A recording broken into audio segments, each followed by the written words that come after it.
At first sight, working out seems like one of the most healthy activities you could do. But if you have been in any fitness-related activity for a while, you will know that comparison and obsession can transform this into a destructive habit. When did fitness stop being healthy? You are fit to do this job, or you are fit for this. To be fit is to be able to do something. In this context, being fit means to be able to do something physically, whether it be requiring the cardiovascular endurance to run a mile, or the joint conditioning and muscle strength, along with the neural adaptation to lift something heavy, to be physically capable. If being fit means to be physically capable, then why is the word fitness related to health? Well, if you think about it, health is confused with fitness because they are intertwined between each other. Health cannot be separated with function. To be healthy is to be able to function for survival. Our body is meant to be used, it is meant to move. Its function is to survive. Survival requires challenges, and to be able to face those challenges, our body needs to adapt. Our joints and muscles can adapt to loads and are rewarded for doing so. They become more resistant to those loads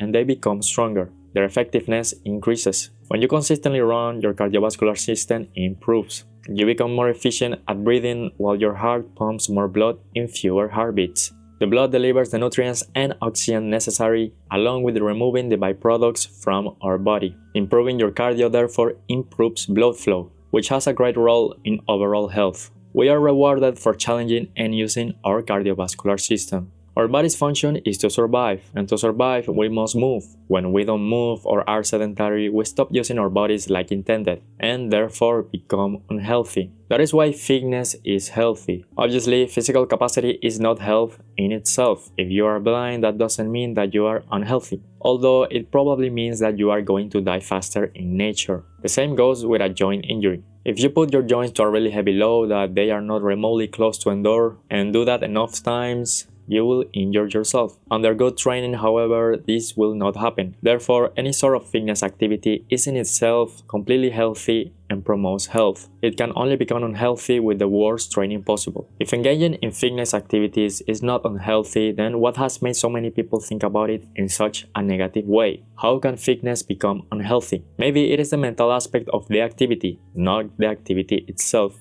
If you decide to improve your physical strength or cardio, in order to change, you must realize that there is something that can be improved about yourself, that you are not perfect. In this sense, any fitness activity is in itself a declaration of humility. I am not strong enough, or I am weak, or I could be better. Therefore, I can change and improve. I can reflect about myself and take action. Anyone that enters a gym or does any fitness activity needs to at least subconsciously believe this to some extent, regardless of the reasons you choose to lift weights, do cardio or calisthenics or whatever you are doing. Even if you decide to grow muscles to look better and therefore the initial reason why you start is a vain reason, you still need to have humility to recognize that you could be better than you are now. This humility and self-reflection, at least in the initial stages, is a sign of great grounding to reality. If mental health could be defined, in my opinion, it will be how grounded you are to reality and the present. Not obsessed with the past or the future, but living in the present. Not obsessed with fiction and theory, but aware of how things work in reality.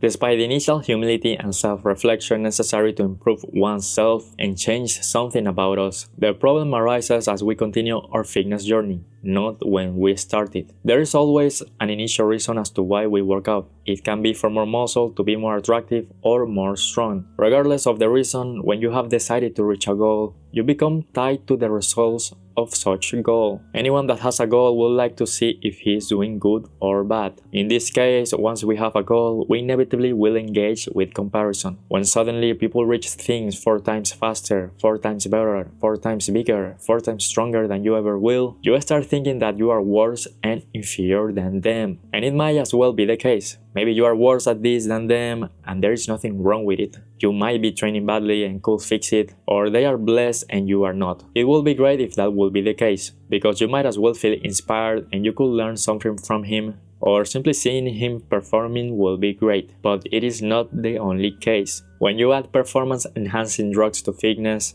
fitness loses its ties with health. Comparison becomes toxic, and ambition becomes sickness. If you add artificial hormones or insulin or growth hormone or who knows what else, your body is simply not designed to take it from the outside.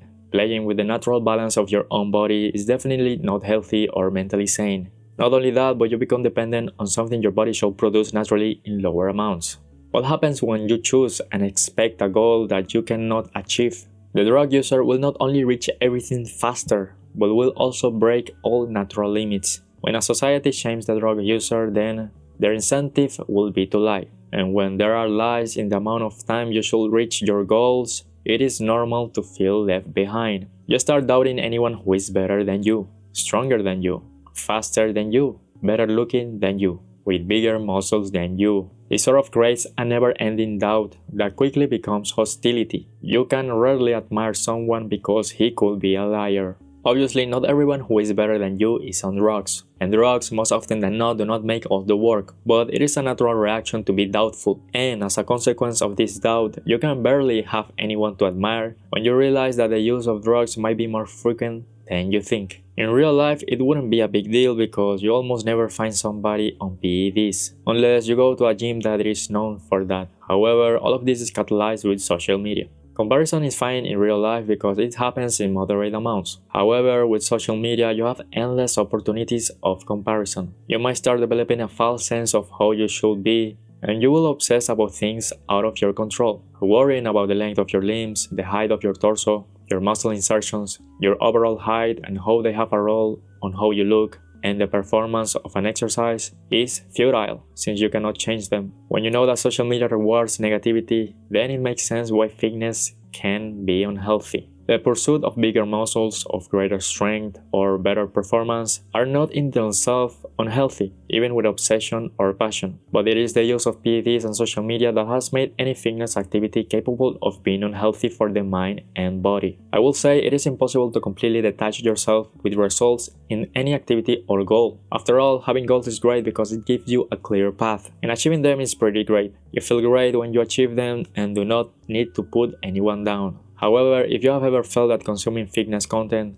or doing anything fitness related has had bad consequences on your mind, a good remedy is to remind yourself that regardless of the results, you enjoy this process and it brings peace, that it is your journey and no one else's. To remember that it brought you confidence, because after all, if you have done more than 1 year of consistent training, it is because beyond the results that you could get, you truly enjoy it and working out brings you peace. And I believe since we move for survival and are rewarded for doing so, that any person can enjoy working out or moving in general. Being consistent, after all, is a great way to get results.